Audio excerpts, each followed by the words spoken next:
Hello everyone, मैं हूं doctor Shamaila herbalist. आप देख रहे हैं आपका अपना चैनल। आज हम बहुत ही इम्पॉर्टेंट टॉपिक को टच करेंगे।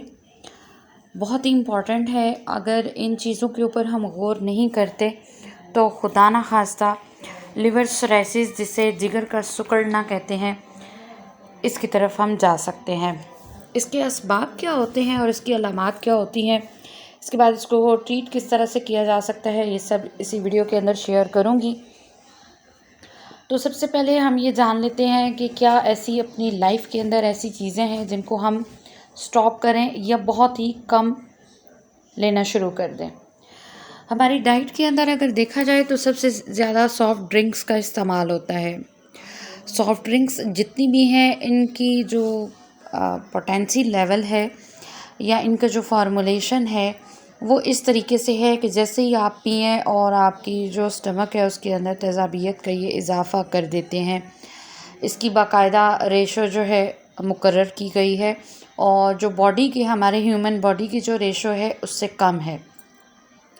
तो जो रिक्वायर्ड चीज़ होती है उसके मुताबिक अगर आपको वो रेशो नहीं मिलती तो डेफ़िनेटली ज़्यादा या कमी की सूरत में कोई ना कोई प्रॉब्लम ज़रूर फेस करना पड़ता है।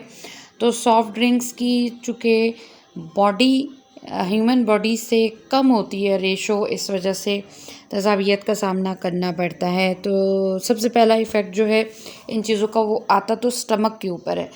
लेकिन अगर हम उसको रेगुलर यूज़ करते रहें, जैसे जॉब वाली ख़वातीन या मर्द हज़रात, या फिर बहुत ज़्यादा जिनको होटलिंग का शौक़ होता है, उन ख़वातीनों हज़रात के लिए स्पेशली ये तंबीह मैं करूँगी कि सॉफ़्ट ड्रिंक्स को आप अवॉइड कर दीजिए कम्प्लीटली।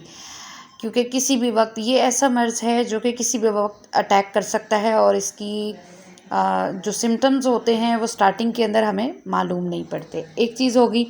सेकंड नंबर पे, जितना भी हम हेल्दी फूड नहीं खाते और उस सूरत में जो इम्पैक्ट हमारे लिवर के ऊपर आता है वो छोटे छोटे से येलो कलर के जो है वो स्पॉट्स बनना शुरू हो जाते हैं। उस सूरत में पहला इम्पैक्ट जो जाता है आपकी बॉडी के ऊपर वो ये जाता है कि फ़ीवर होना शुरू हो जाता है। ठीक है, जब फ़ीवर होना शुरू हो जाता है तो हम ये कहते हैं कि बुखार हो गया, चलो भाई जाओ इंजेक्शन लगवा दो, मेडिसिन ले लो। अब फ़ीवर जो है, फ़ीवर की डिफरेंट टाइप्स होती है, इसके ऊपर मैं अलग से एक वीडियो करूँगी इंशाल्लाह। जो वायरस वाला फ़ीवर होता है उसके अलग सिम्टम्स होते हैं। जो हमारा किसी न किसी डिज़ीज़ की वजह से चल रहा होता है, इवन के बोन्स की वजह से जो बुखार हो रहा होता है उसके अलग सिम्टम्स चल रहे होते हैं। लेकिन हमारे यहाँ चूँकि अलामाती तौर पे देखा जाता है, ज़्यादातर लोग बैकअप देखने की बजाय यही चल पड़ते हैं, डॉक्टर साहब के पास जाओ और फ़ीवर का इलाज करवा के आ जाओ। तो अगर आपको पहले आपकी हिस्ट्री के अंदर कभी फ़ीवर रहा है, जैसे मलेरिया बुखार हो गया और बार बार हो जाता है, और इसी तरीके से जो हमारे जो एक वबा चलती है उसके दौरान अगर आपको बुखार ज़्यादा अरसे तक रहता है तो फिर उस सूरत में भी इस मर्ज़ के पैदा होने के ख़तरात होते हैं। ज़्यादा मुरगन मसालेदार ग़िज़ाएँ बिल्कुल छोड़ दीजिए। वो कढ़ाइयाँ शइयाँ जितनी भी खाई जा रही होती है, ये सब आपकी सेहत के लिए हार्मफुल हैं।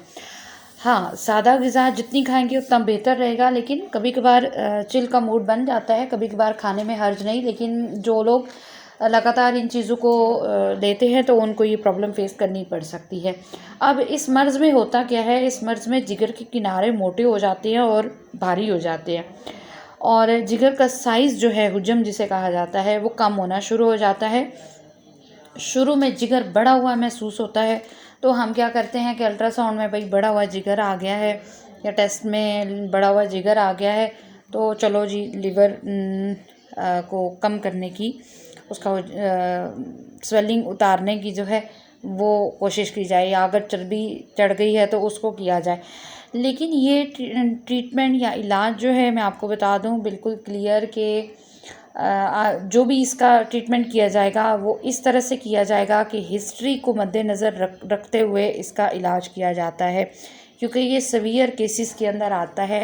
जैसे मुज़ी मर्ज़ हो जाता है, कैंसर, जैसे ये सोराइसिस हो गया, इसी तरीके से गैंग्रीन हो गया, ये तमाम चीज़ें बड़ी केयर वाली होती हैं और बड़े तरीके से इनको डील किया जाता है।